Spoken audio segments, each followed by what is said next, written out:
నమస్తే, welcome to Swaraj news. ముందుగా headlines.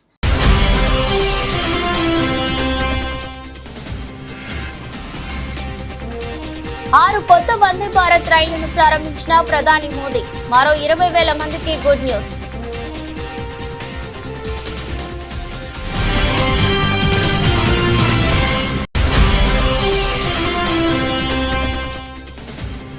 Hydraa చట్టబద్ధతపై కీలక వ్యాఖ్యలు చేసిన కమిషనర్ రంగనాథ్. హైడ్రా చట్టబద్ధతపై త్వరలో ఆర్డినెన్స్ రానుందని వెల్లడి.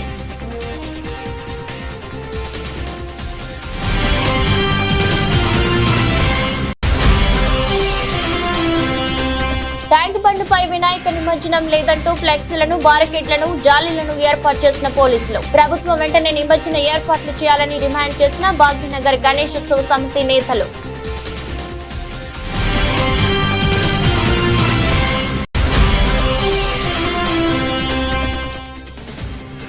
ప్లీజ్ మాట్లాడుకుందాం రండి. జూనియర్ డాక్టర్లకు మమతా బెనర్జీ పిలుపు. చర్చల లైవ్ స్ట్రీమింగ్ కోసం పట్టుబట్టిన జూనియర్ డాక్టర్లు.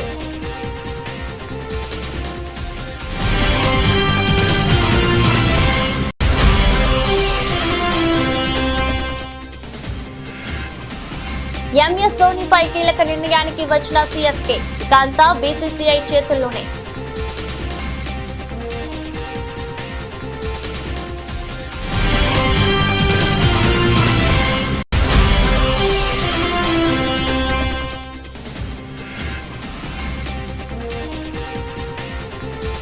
భారీగా పెరిగిన బంగారం ధరలు. 75,000కు చేరిన తులం బంగారం.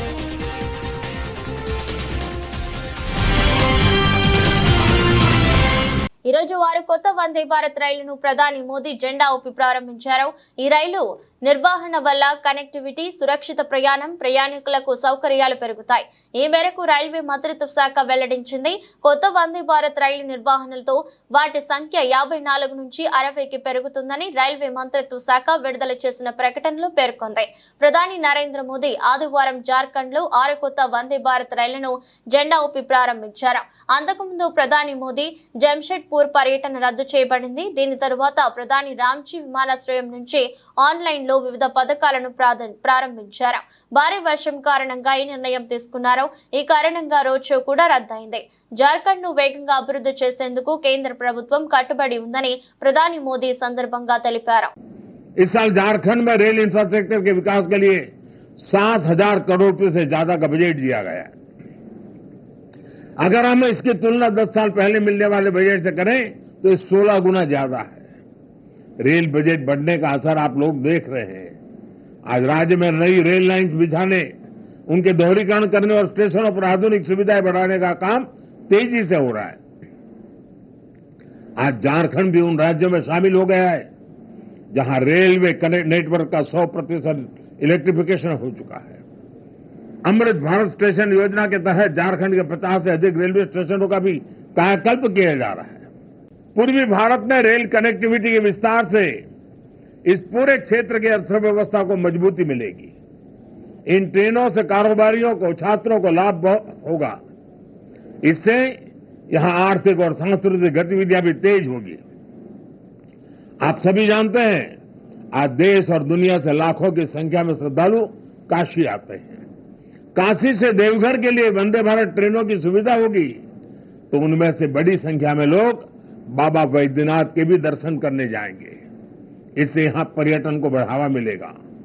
टाटा नगर तो देश का इतना बड़ा औद्योगिक केंद्र है। यातायात की अच्छी सुविधा यहां के औद्योगिक विकास को और गति देगी। पर्यटन और उद्योगों को बढ़ावा मिलने से झारखंड के युवाओं के लिए रोजगार के अवसर भी बढ़ेंगे। ఢిల్లీ సీఎం అరవింద్ కేజ్రీవాల్ సంచలన నిర్ణయం తీసుకున్నారు. ఆమ్ ఆద్మీ పార్టీ కార్యకర్తల మీటింగ్ లో మాట్లాడుతూ తాను నిర్దోషిగా బయటపడే వరకు సీఎం పదవిలో ఉండనని, 2 రోజుల్లో ముఖ్యమంత్రి పదవికి రాజీనామా చేస్తానని ప్రకటించారు. మహారాష్ట్రతో పాటే నవంబర్లో ఢిల్లీలో ఎన్నికలు నిర్వహించాలని తాను అగ్ని పరీక్షకు సిద్ధంగా ఉన్నట్లు స్పష్టం చేశారు. ప్రతి వీధికి, ఇంటికి వెళ్లి తాను నిర్దోషినైతేనే ఓట్లేయాలని ప్రజలను అడుగుతానన్నారు. కోర్టు ने हमें बेल दे दी, अभी बेल तक ही दे सकता था।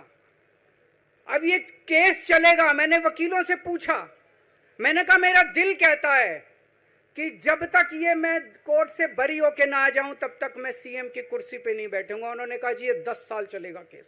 कोई कह रहा 15 साल चलेगा केस, कोई कह रहा 20 साल चलेगा केस।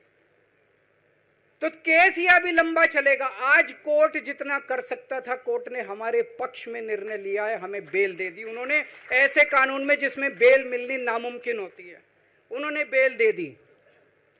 आज मैं आपकी अदालत में आया हूं, जनता की अदालत में आया हूं, आपसे पूछने के लिए आया हूं, क्या आप केजरीवाल को ईमानदार मानते हो कि गुनहगार मानते हो?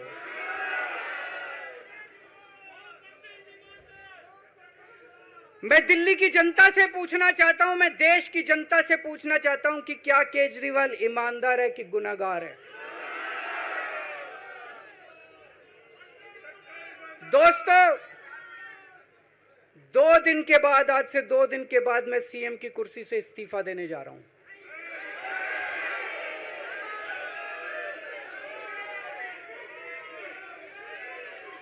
और मैं तब तक सीएम की कुर्सी पे नहीं बैठूंगा जब तक जनता अपना फैसला ना सुना दे। मैं जनता के बीच में जाऊंगा, गली गली में जाऊंगा, घर घर में जाऊंगा, और जब तक जनता अपना फैसला ना सुना दे कि केजरीवाल ईमानदार है, तब तक मैं सीएम की कुर्सी के ऊपर नहीं बैठूंगा। కరీంనగర్ లో గణేష్ నిమజ్జనం జరిగే మానకొండూరు చెరువు వద్ద ఏర్పాట్లను ఎమ్మెల్యే కవ్వంపల్లి సత్యనారాయణతో కలిసి రవాణా మరియు బీసీ సంక్షేమ శాఖ మంత్రి పొన్నం ప్రభాకర్ పరిశీలించారు. నిమజ్జనం కోసం ఎలాంటి ఇబ్బందులు లేకుండా చూడాలని కలెక్టర్, మున్సిపల్ అధికారులకు ఆదేశాలు జారీ చేశారు. శోభయాత్ర సమయంలో శాంతి భద్రతలకు విఘాతం కలగకుండా పోలీసులు నిమజ్జనం జరిగే ప్రదేశంలో చెరువు వద్ద చేయాల్సిన ఏర్పాట్లపై అధికారులకు పలు సూచనలు చేశారు. కాబట్టి గణేష్ మహారాజ్ కు సంబంధించి తప్ప ఇంకోరు పేరు ప్రస్తావిస్తే పొరపాటు అవుతుంది. కాబట్టి జై బోలో గణేష్ మహారాజ్ కి, జై బోలో గణేష్ మహారాజ్ కి. నేను మళ్ళీ చెప్తా ఉన్నా,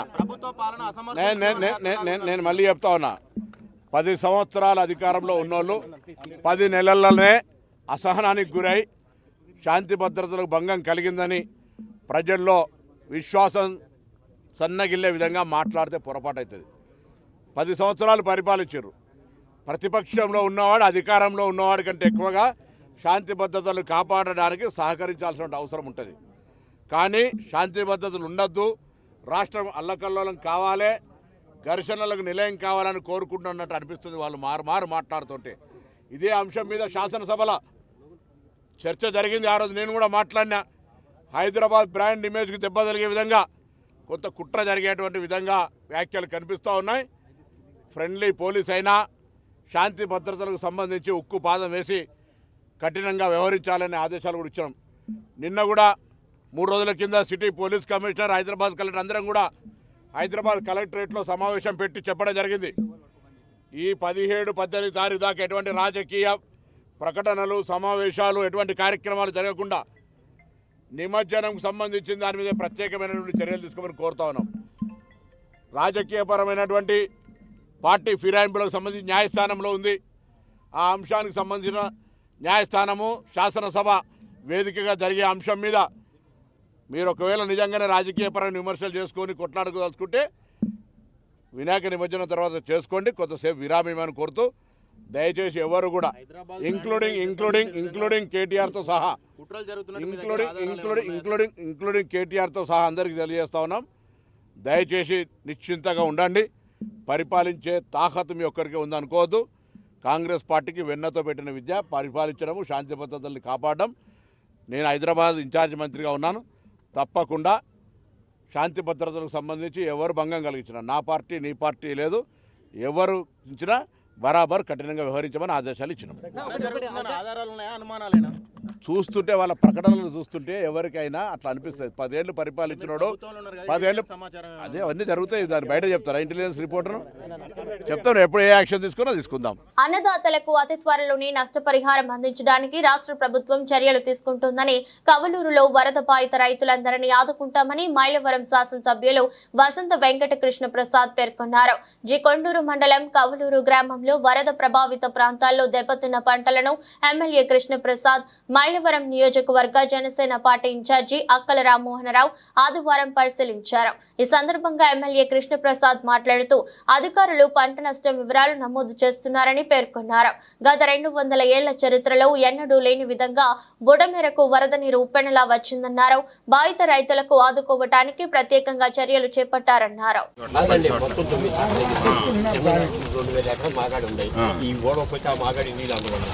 అట్లా కాదండి, ఇప్పుడు మీరు ఊళ్ళో వాళ్ళు రైతులు మీరు చేసుకుంటారా? వరకు నన్ను కాంట్రాక్టర్ పిలిచి చేపిస్తామంటారా? మీరందరూ ఒక మాట అనుకొని ఇప్పుడు ఏ ఊరు పనులు ఆ ఊరు రైతులకి అప్పచెప్తున్నాను, మీరు చేసుకుంటా అంటే ఓకే. అది దిగినా కొద్ది కాదు నా మాట ఎంత అన్నది ఎగనాయి. హిమాలయాల ఎక్కాల్లో ఒక పెట్టెక్కాలి కదా, ఒక చోట నుంచి మొదలవ్వాలి కదా. ఇప్పుడు పని చేసుకోవటమే. నేను ఇంత అయితే అంత అయితే నేను చెప్పట్లేదు, ఎంత దిగినా పని చేసుకుందాం. 2, ఇప్పుడు ఈ రోడ్డు కూడా డిస్టర్బ్ అయింది కదా, ఈ రోడ్డు మరి మీరు పోసుకుంటారా? ఇది కూడా హైడ్రాకు చట్టబద్ధతను కల్పిస్తూ త్వరలో ఆర్డినెన్స్ రానుందని హైడ్రా కమిషనర్ రంగనాథ్ వెల్లడించారు. హైదరాబాద్ లో ఏర్పాటు చేసిన మీడియా సమావేశంలో మాట్లాడుతూ కొంతమంది హైడ్రా చట్టబద్ధతపై ప్రశ్నిస్తున్నారని, కానీ ఇది చట్టబద్ధతేనని స్పష్టం చేశారు. కార్యనిర్వాహక తీర్మానం ద్వారా హైడ్రాను ఏర్పాటు చేసినట్లు చెప్పారు. ఆ మేరకు జీవో నంబర్ 99 ద్వారా జూలై 19న హైడ్రా ఏర్పాటైందని వివరించారు. హైడ్రాకు చట్టబద్ధత కల్పిస్తూ అక్టోబర్ నెలలోపు ఆర్డినెన్స్ రానుందన్నారు. హైడ్రాకు విశేష అధికారాలు కూడా రాబోతున్నాయని తెలిపారు. 6 వారాల తర్వాత అసెంబ్లీలో హైడ్రా బిల్లు వస్తుందని, మున్సిపాలిటీలు, నీటిపారుదల, రెవెన్యూ శాఖలకు సహకారం అందిస్తామన్నారు. గ్రే హౌన్స్ టాస్క్ ఫోర్స్ తరహాలో హైడ్రా పనిచేస్తుందని వివరించారు. Shortly, there is an ordinance which is likely to come up probably in the next month or so. దానికి కావాల్సినటువంటి హోంవర్క్ కూడా జరుగుతున్నది. So powers under various acts will be delegated on to Hydraa. ఆర్డినెన్స్కి అంటే దానికి ఫస్ట్ కొంత it is preceded by some ఇప్పుడు WALTA కిందో, లేకపోతే ఒక మున్సిపల్ యాక్ట్ కిందో, లేకపోతే జిహెచ్ఎంసీ యాక్ట్ కిందో, ఇట్లా ఇరిగేషన్ యాక్ట్ కిందో, ఇట్లా రకరకాల యాక్ట్స్ కింద ఆ పవర్స్ని డెలిగేట్ చేయడానికి ఆ డిపార్ట్మెంట్స్ నుంచి lot of information is being taken. And తర్వాత ఒక పాలసీ డాక్యుమెంట్ కింద once it gets approved in the cabinet, then an ordinance will be formulated. Ordinance తర్వాత న్యాచురలీ నెక్స్ట్ అంటే అసెంబ్లీ సెషన్లో within 6 weeks it has to be passed as a legislation. So that's how the general ఇది ఉంటుంది. కాబట్టి ఖైరతాబాద్ వినాయకుడి దర్శనానికి నేడు ఆఖరి రోజు కావడంతో భక్తుల రద్దీ భారీగా పెరిగింది.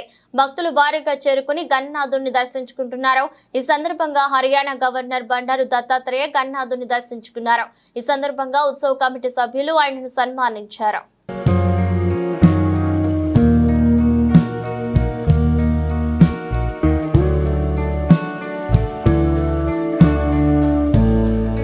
తమ నాయకుడు ముఖ్యమంత్రి రేవంత్ రెడ్డిని తిడితే కాంగ్రెస్ పార్టీ కార్యకర్తలు తిట్టిన వాళ్ళ నాలుకలు కోస్తారని ఆ పార్టీ సీనియర్ నేత జగ్గారెడ్డి తెలిపారు. కేటీఆర్ఏ కాదు, ఆయన బాబు కేసీఆర్ నాలుక కూడా కోస్తామని హెచ్చరించారు.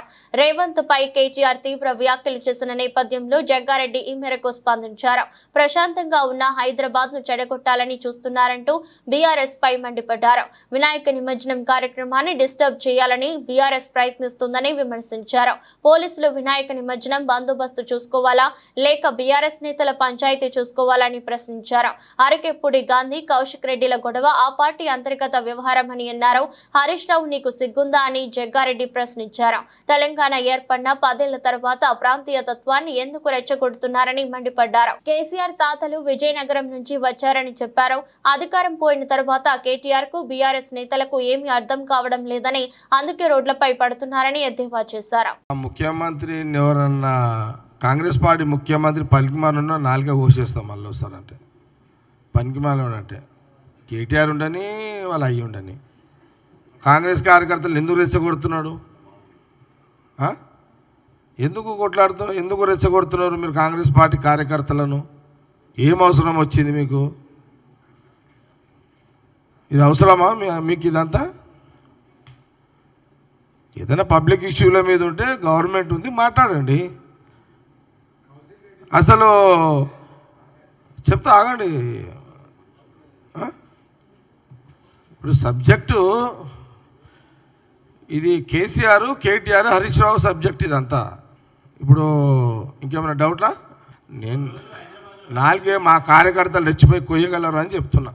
నోరు మార్కేసుకో. నేను చెప్తే కదా ముఖ్యమంత్రి గారి మాట్లాడితే మా కాంగ్రెస్ పార్టీ కార్యకర్తలు రెచ్చగొట్టకుండా ఏడబడతాడు పట్టుకుని నాలుగో కోసేయగలరు, ముఖ్యమంత్రి రేవంత్ రెడ్డి తిట్టొద్దని చెప్తాను. ఇంకేం కాలేదు.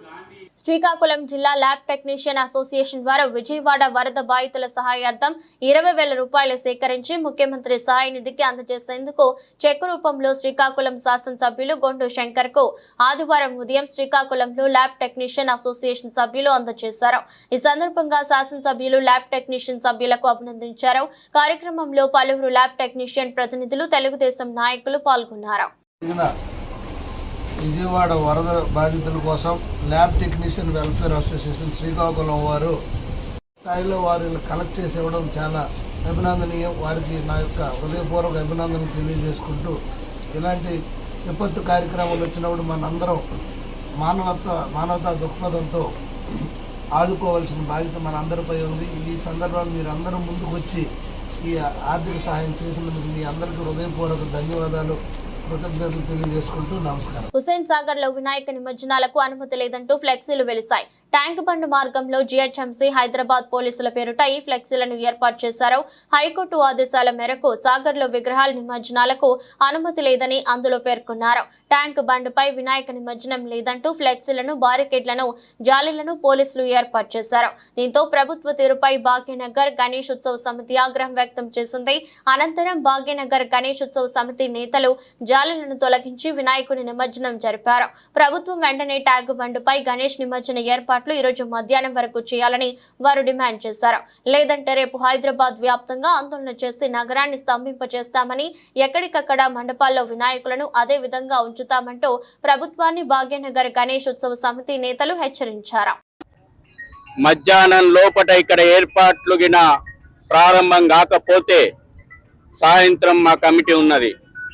మేము నగరంలో ఉన్నటువంటి అన్ని ఏరియాల నుంచి ఉత్సవ సమితి నిర్వాహకులను పిలిచినాము.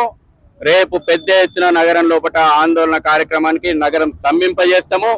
ఎక్కడి గణపతి మండపాలు అక్కడనే మేము గుళ్ళు కడతాం. ఎక్కడ నగరాన్ని మొత్తం స్తంభింపజేస్తాం. కాబట్టి వాళ్ళ అల్టిమేటం ఇస్తా ఉన్నాం. మధ్యాహ్నం లోపల ప్రభుత్వం సరైనటువంటి ఏర్పాట్లు ఎప్పుడు ప్రతి సంవత్సరం ఎట్లా ఏర్పాట్లు చేస్తుందో ఆ ఏర్పాట్లు చేయాల్సిందే. మీకు చేత కాకపోతే ఎందుకు మీటింగులు పెట్టిర్రు, ఎందుకు చేస్తామని చెప్పిండ్రు? ప్రజలు చేసుకోవడానికి సిద్ధంగా ఉన్నాం. మీరు చేత కాకపోతే మేము చేసుకుంటాం. సిద్దిపేట నియోజకవర్గంలో వచ్చే స్థానిక సంస్థల ఎన్నికల్లో కాంగ్రెస్ పార్టీ జెండా ఎగురవేస్తామని నియోజకవర్గ కాంగ్రెస్ పార్టీ ఇన్ఛార్జి పూజల హరికృష్ణ తెలిపారు. కాంగ్రెస్ పార్టీలో కష్టపడే వారికి పదవులు వస్తాయనడానికి పిసిసి అధ్యక్షుని ఎన్నికనే సంకేతమని పేర్కొన్నారు.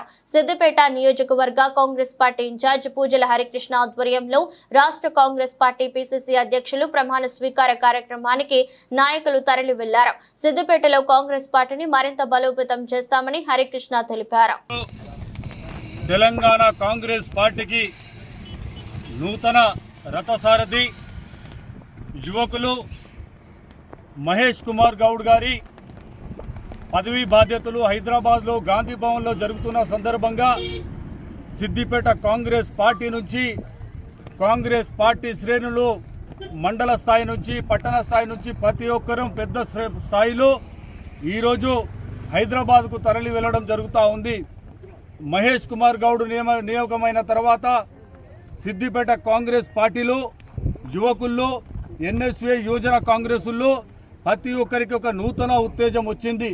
ఎందుకనంటే ఒక ఎన్ఎస్ఏ నుంచి యువజన కాంగ్రెస్ నుంచి మహేష్ కుమార్ గౌడ్ గారు కాంగ్రెస్ పార్టీలో ఎన్నో సంవత్సరాల నుంచి సేవలందించి ఈరోజు ఏఐసిసి అధిష్టానం తన పనిచేసిన సేవలను గుర్తించి ఈరోజు పిసిసి పీఠం మీద ఆయనను కూర్చోబెట్టడం అంటే కష్టపడే ప్రతి కార్యకర్తకు కాంగ్రెస్ పార్టీలో గుర్తింపు వస్తుందని చెప్పి ఒక సంకేతం ఇవ్వడం జరిగింది. ప్రాణాంతక క్యాన్సర్ తో బాధపడుతున్న అభిమాని చివరి కోరిక తెలుసుకుని యంగ్ టైగర్ జూనియర్ ఎన్టీఆర్ చలించిపోయారు. ఆ వీరాభిమాని పేరు కౌశిక్. కౌశిక్ వయసు 19 ఏళ్లే. కానీ విధి అతడి జీవితాన్ని తారుమారు చేసింది. కొంతకాలంగా అతడు బోన్ క్యాన్సర్ తో పోరాడుతున్నాడు.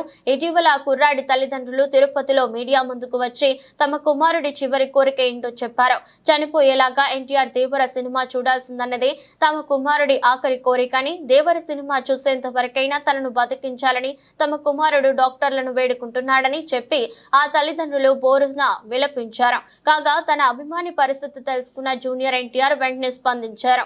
తాజాగా కౌశిక్ కు వీడియో కాల్ చేసి అతన్ని సంతోష సాగరంలో ముంచెత్తారు. నువ్వు ఎప్పుడు నవ్వుతూనే ఉండాలి, నవ్వుతుంటే చక్కగా ఉన్నావని ఎన్టీఆర్ తన అభిమాని కౌశిక్ తో ఆత్మవిశ్వాసం నింపేందుకు ప్రయత్నించారు. మీతో మాట్లాడతానని అసలు అనుకోలేదు అని కౌశిక్ చెప్పగా, భలేవాడివే, అభిమానులతో మాట్లాడకుండా ఎలా ఉంటానని ఎన్టీఆర్ బదులిచ్చారు. ఎలా ఉన్నావంటూ కౌశిక్ ఆరోగ్య పరిస్థితిపై ఎన్టీఆర్ అడిగి తెలుసుకున్నారు. క్యాన్సర్ ను జయించి రావాలని పేర్కొన్నారు. సినిమా సంగతి తర్వాత ముందు నీ ఆరోగ్యం బాగుపడాలి, మీ అమ్మా నాన్నలను చూసుకోవాలని ఆకాంక్షించారు. Hello sir, hi sir. Thank you so much అన్న. నేను చూస్తానని చెప్పి అసలు అనుకోలేదన్నా.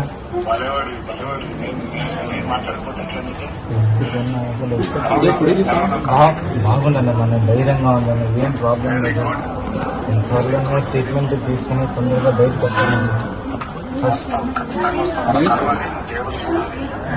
ఎవరు అసలు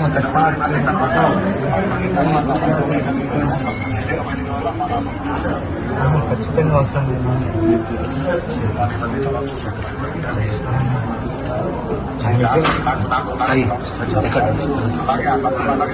అనుభూతూనే ఉంటానన్న, ధైర్యంగా నేను బయటకు వస్తాను. పశ్చిమ బెంగాల్ ముఖ్యమంత్రి మమతా బెనర్జీ నివాసం వద్ద శనివారం రాత్రి హైడ్రామా చోటు చేసుకుంది. సీఎంతో చర్చల కోసం వచ్చిన జూనియర్ డాక్టర్లు దాదాపు 2 గంటల పాటు బయట వేచి ఉన్నారు.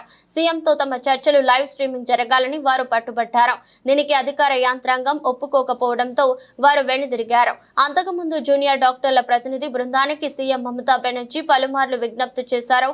ప్లీజ్ లోపలికి రండి, మాట్లాడుకుందాం. మీరు కోరితేనే కదా ఈరోజు ఈ మీటింగ్ ఏర్పాటు చేశాం. చర్చలు వద్దంటే కనీసం నాతో టీ తాగి వెళ్ళండి, ఎందుకిలా నన్ను అవమానిస్తున్నారు అంటూ మమతా వాపోయారు. ఈ మీటింగ్ సందర్భంగా రాజకీయాల గురించి మర్చిపోదామని మీటింగ్ లో చర్చించిన అంశాలపై ఓ నివేదిక తయారు చేసి దానిపై తాను సంతకం చేస్తానని హామీ ఇచ్చారు. అంతేకాని మీటింగ్ లైవ్ స్ట్రీమింగ్ కుదరదని, সুপ্রিমকোর্ট অনুমতি ఉంటే తప్ప লাইভ স্ট্রিমিং చేయలేమని వివరించారు. আমরা এখন কালীঘাটে মুখ্যমন্ত্রী বাড়ির সামনে দাঁড়িয়ে আছি এবং আমরা বিশ্ববিদ্যালয়ে দাঁড়িয়ে আছি। আমাদেরকে সিনিয়র অফিসিয়ালসরা আসেন প্রথমে কথা বলতে। আমরা তাদেরকে জানাই যে আমরা স্বচ্ছতার দাবিতেই এসেছি। চিফ সেক্রেটারি স্যার আসেন, আমরা জানাই যে স্বচ্ছতার দাবিতে আমরা এখানে এসেছি এবং আমরা লাইভ স্ট্রিমিং চাইছি। ওনারা বলেন যে এটা যেহেতু মুখ্যমন্ত্রীর বাড়ি, তাই লাইভ স্ট্রিমিং করা এখান থেকে সম্ভব নয়। আমরা ওনাদেরকে বলি রিকনসিডার করতে। ওনারা বারবার দফায় দফায় আলোচনা করে আমাদেরকে জানান যে এটা কোনোভাবেই সম্ভব নয়। আমরা নিজস্ব ভিডিওগ্রাফার নিয়ে এসেছিলাম। আমাদের ভিডিওগ্রাফারকে আমরা বলি যে ভেতরে নিয়ে যাওয়ার অ্যালাউ করতে এবং ভিডিওগ্রাফির ফুল প্রসেসটা যাতে আমরাও করতে পারি, দ্বিপাক্ষিক একটা যাতে ভিডিওগ্রাফির ব্যবস্থা হয়, সেই কথাটা আমরা ওনাদেরকে রিকোয়েস্ট করি। ওনারা আবারও একই কথা ওনারা দফায় দফায় আলোচনা করে জানান যে সেটাও সম্ভব নয়। এরকম একটা জায়গায় গিয়ে আমরা ওনাদের কাছে খুব স্পষ্টত প্রশ্ন জানাই যে ঠিক কী কারণে আমাদের ভিডিওগ্রাফারকে অ্যালাউ করা যাবে না। আমরা যেখানে এখানে দাঁড়িয়ে আছি এবং কন্টিনিউয়াস আমাদের ভিডিও তোলা হচ্ছে, তাতে ওনারা জানান যে এটা একটা সিকিউরিটি জোন, তার জন্য তোলা হচ্ছে। రాష్ట్ర ప్రభుత్వం సెప్టెంబర్ 17ను ప్రజాపాలన దినోత్సవంగా ప్రకటించడం అర్ధరహితమని, సెప్టెంబర్ 17ను తెలంగాణ విలీన దినోత్సవంగా అధికారికంగా నిర్వహించాలని సిపిఐ రాష్ట్ర సహాయ కార్యదర్శి శ్రీనివాసరావు అన్నారు. ఈ నెల 11 నుంచి 17 వరకు రాష్ట్ర వ్యాప్తంగా నిర్వహిస్తున్న తెలంగాణ సాయుధ పోరాట వారోత్సవాలను వరంగల్ జిల్లా నర్సంపేట పట్టణంలోని అంబేద్కర్ సెంటర్ నుంచి చాకలి ఐలమ్మ విగ్రహం వరకు సిపిఐ మండల సమితి ఆధ్వర్యంలో ర్యాలీ నిర్వహించారు. అనంతరం మాట్లాడుతూ తెలంగాణ విలీన దినోత్సవంపై కేంద్రం, రాష్ట్రంలో అధికారంలో ఉన్న ప్రభుత్వాలు కపట నాటకాలు ఆడుతున్నాయని విమర్శించారు. తెలంగాణ రైతాంగ సాయుధ పోరాటం జరిగింది. భారతదేశానికి స్వాతంత్రం వచ్చిన రోజు తెలంగాణ ప్రాంతానికి స్వాతంత్రం రాలేదు.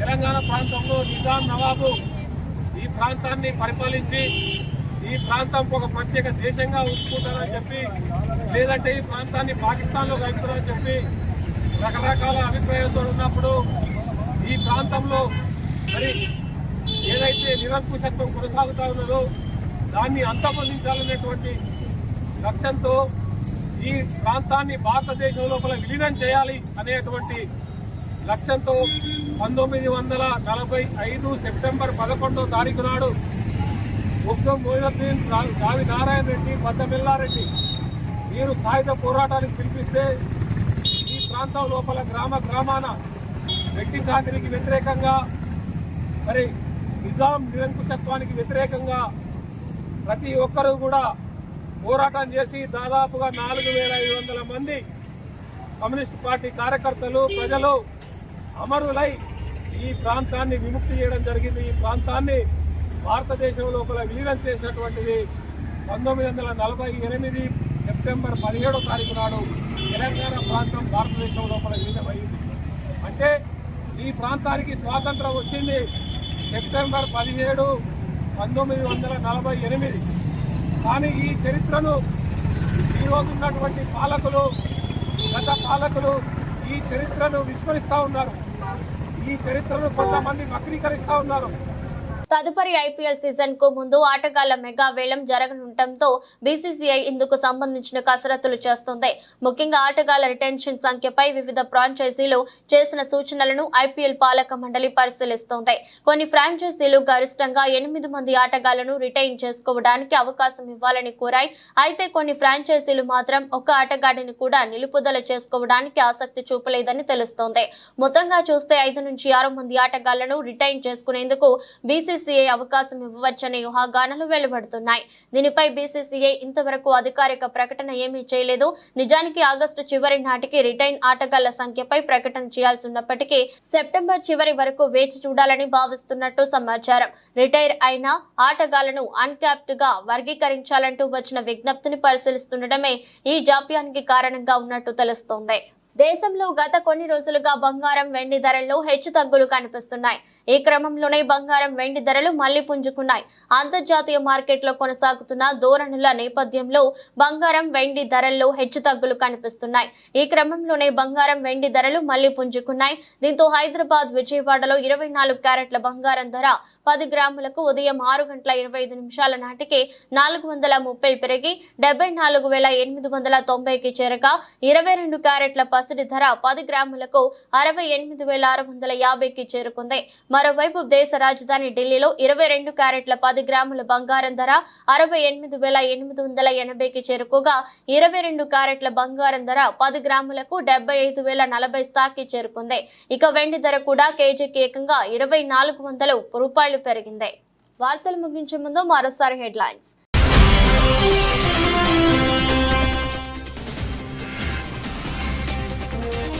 ఆరు కొత్త వందే భారత్ రైళ్లను ప్రారంభించిన ప్రధాని మోదీ. మరో 20,000 మందికి గుడ్ న్యూస్.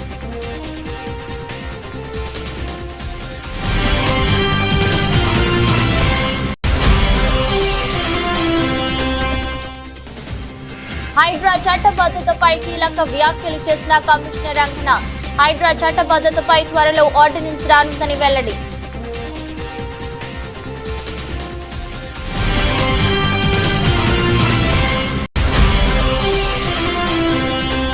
ట్యాంక్ బండ్పై వినాయక నిమజ్జనం లేదంటూ ఫ్లెక్సీలను, బారికేడ్లను, జాలీలను ఏర్పాటు చేసిన పోలీసులు. ప్రభుత్వం వెంటనే నిమజ్జన ఏర్పాట్లు చేయాలని డిమాండ్ చేసిన భాగ్యనగర్ గణేశోత్సవ సమితి నేతలు.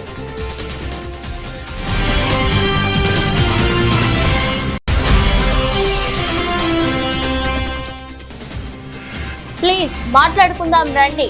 జూనియర్ డాక్టర్లకు మమతా బెనర్జీ పిలుపు. చర్చల లైవ్ స్ట్రీమింగ్ కోసం పట్టుబట్టిన జూనియర్ డాక్టర్లు.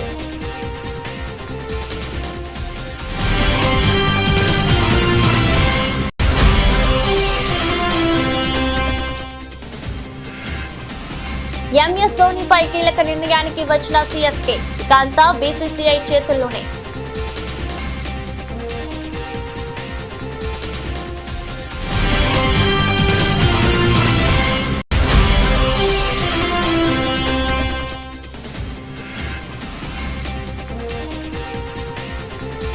భారీగా పెరిగిన బంగారం ధరలు. 75,000కు చేరిన తులం బంగారం.